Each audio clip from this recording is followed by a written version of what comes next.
Welcome to Design Diary, the podcast where you get to look inside my board game design notebook as well as what's going on inside my head. We look at a new word each day from the sense of mechanics, tone, theme, or inspiration for a full game.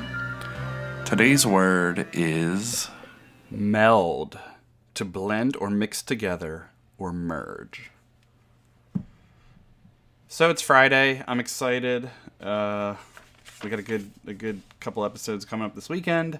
And it's time for me to get into this meld. I'm kind of getting the feeling of getting the hang of my new schedule, my work schedule, and everything. So I'm excited because I felt like I got somewhere this morning. This was a couple words this week I was kind of struggling with, not so much struggling with, but just I didn't get deep into. I didn't get into that real good solid design work. I tossed around ideas and had some, but if you hang around till the final thoughts, which will be in like 3 minutes, I have something that I really like here. Okay, so my initial thoughts on this was that I've been thinking about lately cards that connect to combine and form different variables and options. Looking at games like the way Palm Island works. That's on Kickstarter right now, if you're listening to this currently, or when it was posted. You twist cards around and they form different combinations and all within your hand. And I've been thinking about cards like that, like tableau builders, and ones where two cards just connect, and the way they connect, and the way that the combinations that you make and everything like that. So whether it's building a card tableau or attaching items to a character or extensions to an item that's on the board or anything like that, where you're just building off of something. I've been thinking of that. The merging the two gets me excited about thinking about tactile table space. I love just the way that, especially with cards, that they can form this really interesting, grouping on a table. So from a mechanics side, blend or mix together, shuffling a deck, putting items in a bag, taking two cards and combining them to make one, or the actual mechanic in Pinochle is when you announce a card or cards to score. So that's pretty much it for the mechanics side. I didn't get deeper into that, and I think there's a lot of ways to blend things that we could probably get into, and merging and all that. But I just want to get to my final thoughts because I had this cool idea and ran with it. For themes, food preparation, obviously you're blending or mixing together. Crossbreeding dogs or animals or alien species or anything like that. Even if it's impossible, like a dog and a cat, like all that would fit the theme of Meld. And then even going back to yesterday where we talked about a music mixer in a rock concert, that's all, you're mixing and blending sounds together and things like that. So here are my final thoughts. It's something that I kind of want to develop, or at least get to the table and see if it's worth developing. But I made the melding twofold in it, actually 3 and maybe even 4, just blending everything together like I always try to do. This is a map building game of some sort, so I need a theme. So I'm going to say that you're making a farm, or a farm, just laying out a farm, just to keep the food prep thing going. But the idea is that you're going to obtain cards through an initial market. So there's cards out, and could be a whole bunch of different ways. There could be a draft order where, people choose a card, then it sneaks back around. Could be a action point or a dollar value selection where you have $5 to spend until all players have spent their $5, and then everyone resets. And I was thinking of some interesting mechanics with that reset where the person who went out last could go first because they didn't go for a big expensive card. They could have got 5 $1 cards. Somebody went for a big $5 card.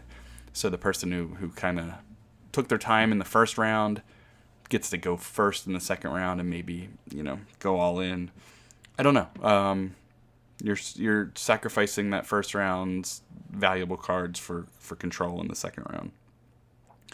But you could buy that handful of smaller cards or however it works. And then I said you make a deck of, and this is where it conflicts itself. I wrote exactly 8 cards or whatever, but it can't be, because if the cards are different values, and you're spending your money each turn, some people are going to have more cards than others. Or maybe you just stop when you have 8. I don't know. And 8 might not be the right number. I was just thinking of table space. But you shuffle your deck, which is another part of the melding. Or you can have like complex planning because of this next part. When a deck is formed, players are going to take a card off the top and move it to the left or to the right. And imagine at the bottom of your deck is like your little personal tableau.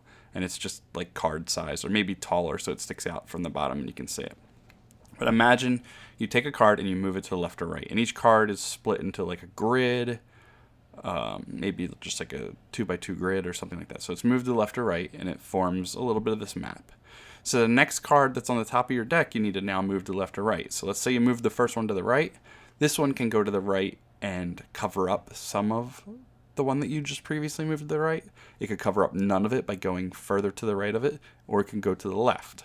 Now when you do your third card, you can cover some of the 2 that you have out. Like it's just you're making this long row from left to right, and you will cover some things. And I thought with the covering, you could cover something and then like an ability would trigger, but you would need some other components in the game because there's just not enough things happening for additional abilities.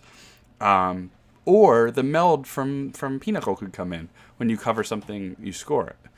At the end, you've got this left to right map that some of it's covering each other up, some of it isn't, and you have your last card, you play it, and then it reveals your scoring, which is on your player tableau, your little tiny player tableau that was at the bottom, and that would just say how you score points. And I thought of something neat with like the way the left would work and the right would work. Maybe if it's farming, it was something with just the way the winds were going, or the way the sun was shining, or these were your day crops and your night crops, or your east and your west crops, and however that all can, your meats and your vegetables. I don't even know. I don't want it to be a limitation of meats and vegetables, but I want it to be provide some interesting choices. But in the end, you merged, you shuffled your deck, you combined the cards to form your farm, and then you did the little pinnacle mold. I'm reading my notes. My pinnacle meld, and scored when you covered some of your cards. So I think that could work. I think that's something that I have a little bit of downtime this weekend. Fingers crossed. I have a little bit of downtime this weekend.